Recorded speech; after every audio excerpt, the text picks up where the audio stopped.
It's time for another crazy Bible stuff. We appreciate all you who listen, and we love doing these because it helps us, and hopefully it helps you. It's the reason we do this. It's the reason I do it. I listen to it and I hear what I need to hear. So, whether there's 10 people listening or 10,000 people listening, I need to hear it, and that's my main motivator. Yeah, and so today, we're not making any money out of this. I mean, I think YouTube, if you have millions of followers, you might make a little money, but so far they haven't sent us a penny. Oh no, and nobody. We don't expect it. And if we did, we'd donate it to some worthy cause. Yeah, we're not anyway. really asking for you to send us any either. This is a Christian program you can watch for free, and we don't even want you to send any money in. Yeah, we just want you to hang out with us. That's all it is. Yeah, so today we're going to talk about another technique, biblical idea to make your life stronger and better in Christ. And for lack of a better word, it's accountability, or from the other side, it's shepherding, where someone pastors you. Another word is walk in the light. Jesus said, walk in the light. Or we're to minister one to another. Yeah, minister to one another. And discipleship. Yeah. And so, how does that work, Jay? Well, I'll tell you how it worked for me. In one instance, we just did a podcast last week about anger, and I come from a background of redneckery, where you would get into an argument with somebody. Well, you just go out behind the building there and just duke it out, and then you get up and dust off, you shake hands, and you go on your way. As a fist fighter, it's hard to picture. Oh, I've been punched in the nose many times. I've punched and I've been punched. But so I come from that background, and I carried it into my adult life. And when people, and then the fist fight will get you in jail. So, when it got to the point where, good. I didn't know if I needed to. But still, the anger, the verbal fighting, and all that would come out. Which is so. Then when I became a Christian, and it occurred to me that outbursts of wrath were not God's best for me. The Bible says that was a larger font when I read that. Outbursts of wrath, oh no, that's for me. And then I decided I need to do something about this, because I was still having outbursts of wrath. And mostly with my wife. Of course, you get into it with the one you love the most. Right, the closest. Yeah. So then I asked you to be my accountability partner on anger. And that was huge. That was huge. There's something about having somebody hold your feet to the fire, and just, you have to go to them when you mess up. That really puts an extra tier on your behavior. I'd still get mad, but I wouldn't behave. I wouldn't knee-jerk behave, because I'd think, oh no, I gotta call Steve if I go into this behavior thing, and I don't want to call Steve. For a number of reasons. The petty reason is it makes me look bad. Right. Yeah, I understand that too. Yeah, I've done the same thing, and I've committed myself to report. Reporting on your own sin. The Catholic Church calls that confession, and the priest. People come in and tell the priest what they've done. And I think that goes back to the early church, and the original idea was an accountability partner. Yeah. And in 1 John 1:9 it says, confess your faults one to another. Well, no, first, there's a scripture, confess your faults one to another. But in 1 John 1:9 it says, if we confess our sins, He's faithful and just to forgive us. Yeah. And then the Bible also talks about walking in the light. And I found, much of like your problem with snapping and stuff, that's the devil provoking that. Oh yeah. And the devil works in darkness. And when you expose his works, he flees. So by confessing to another person, you're exposing the enemy. And it I don't just believe this for theory, it really works. Yeah, it does. It really does. That was probably one of the most profound examples of that, to have something so deeply rooted become something that's become rare in my life now. I still have the propensity to slide into that. Of course, the devil will blindside you with things. And I haven't released you from telling me, so. Yeah, that's right. So it's still there. You may. I mean, this is also how the devil works. There may be one when you proclaim time when I didn't, but just because I forgot. But I don't. I am thinking of one right now. There was one I didn't call you and tell you about, but Steve, Better late than never. it's late, but I got mad and I yelled at my wife, and so I'm confessing right now. Oh, in fact, this is what that'll look like. Yeah. Yeah. Okay. Let's just play act. Okay. Well, it's not play acting. Well, okay. Yeah. Aren't you sincerely convinced? I really am sincerely convinced. You're not. Yeah, so this was a real situation. Steve, I got mad at Vicky, and we kind of got into it, and she did something, I did something, yada yada, and it escalated. And I'd been under a lot of stress, and I just blew up, and I just yelled at her, and I scared her, and that hurts my heart to the soul. And I apologized to her, and we prayed, and I just really feel bad about that. Well, yeah, it's good you confessed to Vicky. Yeah. Now that you've also confessed to me and to The world. listening. Well, 20 members of the world. Yeah. However many numbers Yeah. come down. And they may not listen this far. Yeah, that's right. Yeah. So I'm there's 14, 2 or I'm 3. 6 minutes into it, so the average watch time is about like right now. So maybe they. maybe I'll cut it. But now that you confess, it says God's, if you confess your faults, He's faithful to forgive you. Yeah. And not only that, you'll be stronger the next time. I mean, Yeah. That is. Say it again. You'll be stronger the next time. That's right. That's Yeah. right. Just like when you lapse into something you shouldn't do it, and Yeah. you do it again, and you do it again, and you do it again, it gets easier. But Yeah. if you resist it, then the next time it's a little Yeah. easier, and you get a history of that resistance, and then it becomes the knee-jerk reaction is to resist. Unconfessed That sin is so cool. I hadn't thought of that. is entangling. Unconfessed sin is entangling. Yeah. If there's something you're stuck in over and over, it's probably because you haven't confessed it. You haven't brought it to the light. You confess it to God, but we're talking about finding another human being and confess that you trust. Yeah. Hopefully that's a Christian, a Christ follower, and confess it to them. They're not, if they're a true Christ follower, they're not going to go, Jay, that was terrible. They're not going to do that. And don't you receive that? Because I just every did that Christian to illustrate. needs that. I mean, But- I've got you, you've got me, and other people. I know a few people, and Yeah, that we know each other so well. We can just and not pretty only much spill our can we, lives. we're willing to. Yeah, and want to. I want to know when I Yeah. mess up, and I want you. If you see me doing something I shouldn't be doing, I want you to tell me about it.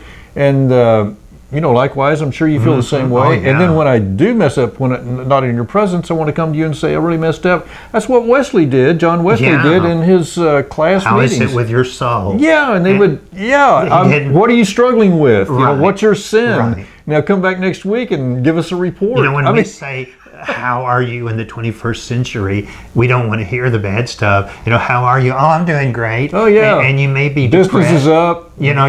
Somebody may be extremely depressed. How are you? I'm great. And they're lying. And we need to find people we can trust and tell them how we really are, and that they can pray for us. And this is mentoring, spiritually. And it's interesting that the Catholics tried to keep it going through the confessional with the priest. Yeah. But it was never intended. It was intended to be with one another, not just with a Right. special religious Yeah. person. And they put you in a box where they can't even tell. Look them eye to eye, Right. Because there's something about your hearts connecting, and then they give them a religious exercise, say 4 Hail Marys. Oh, or yeah. something. And it's not It's about legalism. Yeah, you don't have to. Once you've confessed, you're forgiven. You don't have to do a religious rite Yeah. to get forgiveness. You're forgiven. But it's interesting to me, church has gotten away from open confession and accountability, and yet AA and NA, Narcotics Anonymous, Alcoholics Anonymous, the 12 steps. It's part of the 12 steps. They want you to get they call it a sponsor. It's really just a shepherd. Yeah. It's somebody that you're going to be accountable to. Somebody who's been there, who's done Yeah. it, and they're struggling too, when- but they're farther down the road than you are. And when you slip up, you tell your sponsor, Yeah. and your sponsor doesn't, And the sponsor has I'm a sitting in sponsor. the bar, I've just had a drink, and the sponsor doesn't go say, you're rotten. You'll the never sponsor make it. says, don't take another one. I'll be there in 15 minutes. Yeah. And the sponsor shows up. Yeah. And that gets me emotional. Yeah. Because That is that kind true of love Christian brotherhood. is in AA and NA, but that kind of love isn't in the church. You have to look hard to find something like that in the church. The church, and that's a whole organization. Well, don't you of show people up who at do that. Sunday if you're in the bar drinking. Yeah. That's what Christians would say. Yeah, but a lot of them. Yeah, a lot of Christians. Yeah, Yeah. not all of them. But Christ would want us to say, hold on, I'll come there. Yeah. And to offer help. Yeah, yeah. And it makes me emotional because it's so powerful. Yeah. Love, when you can't overcome stuff solitarily. Yeah. Well, you work God will help with you. addiction and people with addictions for a long time. Yeah, for 5.5 years. Yeah, and you've seen some horrible situations of people who the devil's just dragged them down to the depths of despair. Yeah. And yet, even non-Christians, people that aren't born again, they still learn how to do these things. Yeah. And isn't it time that born again people who know Jesus, learn to do them as well? And Right. it goes both ways. You may be called on to be somebody's accountability partner, but you also need one. I went to a church one time. There was a men's group that I really liked, and they had a thing going on where everyone was expected to have somebody that they partnered up with who was could mentor them, and then also partner up with somebody who needed mentoring from you. So maybe a new Christian, maybe you've been a Christian for 5 years, and then here's a guy who's been a leader in the church, and just to really get out there and get with it, seeking the Lord, and he's been at it for 25 years, so he's going to mentor you, and maybe you've not read the whole Bible, or maybe you've just kind of gone through it once lightly, and here's this guy who's read the Bible many, many, many times, and he can coach you on what's going on. And then there's this person who's just come in, hadn't even read the Bible at all, so you can, what a great position to be in. If we can all find that sort of thing going on, and be accountable to both of them. Yeah, and some people may be saying, well, their accountability partner's not in the Bible. Well, that terminology isn't, but Jesus said, go into all the world and make disciples of all nations. Yeah. And making disciples that's what we're talking about, a discipler and a disciple. Yeah, and disciple means follower. Isn't it? Yeah. Jesus modeled that, in that he spoke to the multitudes. He had the 70. He was fairly close, and he sent them out. Yeah. But he had the 12 who he was really close to, and then he had the 3, Peter, James, and John, who he was the closest to. And so Jesus modeled that. You can't disciple everybody to the same degree, but you can find 2 or 3 people that you can, and then maybe 12 that you can a little less, and 70, and then you can still speak to the multitudes like we're doing. We're not able to disciple you, but we can share what God's put on our hearts. Absolutely. And so it is biblical. It is. Yeah. So this really is part of the tier of our biblical call. Yeah. To put on this podcast. To make disciples. And to show ourselves as examples. We're just 2 fools for Christ. We love the Lord, and things happen in our lives, and we share them with you. This is what Christians should be doing. And to have somebody to go to in those rough times, or even in the good times, when something really cool happens, like if I lay hands on somebody and they receive healing, there's not a lot of people I can go to and share that joy. Yeah. There's some, but to be around you and say, you won't believe what happened today, and we just, freak out and just love and jumping up and down. Instead of, well, that's nice. Yeah, or, well, there goes Jay again. Weird Jay. So it's important for all things that happen. And some people will say, well, I have my pastor for that. Yeah. Well, when was the last time you confessed a sin to your pastor? Unless you're a Catholic, you might have. Most Protestants don't. I played golf one time. I think I mentioned this, but we'll mention things over and over and over because you won't be seeing all these podcasts probably. You might, I don't know. Has anybody watched every one so far? I have. Because I speak the things I need. They say you teach the thing you need the most. So here I am speaking with you the things I need to hear the most. I missed one or two, but I'm pretty near there. Yeah. Well, anyway, I played golf one time with a Roman Catholic priest. Did they go into a bar? And two of his minions. I'll call them minions because I don't know what they're called. Parishioners? I guess. Well, they were assistants or something. Oh, they weren't just members. They were staff or something. Yeah. Minions. So anyway, after about 4 or 5 holes, as is common with golf, you kind of loosen up by then, and you start talking things, and they're like, "Yeah, hey, what do you do?" "Oh, he's a priest, and we're his, for lack of a better word, minions." And I said, "Oh, that's good." So a few more holes, and we're loosened up, and they're asking me about my theology or something. "Oh, no, here's how it went." One of them said, "I really like playing with my priest because if I mess up a shot and I give an expletive or something like that, I can confess right on the spot." And I said, "Oh, well." I said, "Well, if I mess up and give an expletive, I can just come boldly before the throne of grace and ask God to forgive me directly." And they just a little radical there. They didn't mention theology with me at all after that.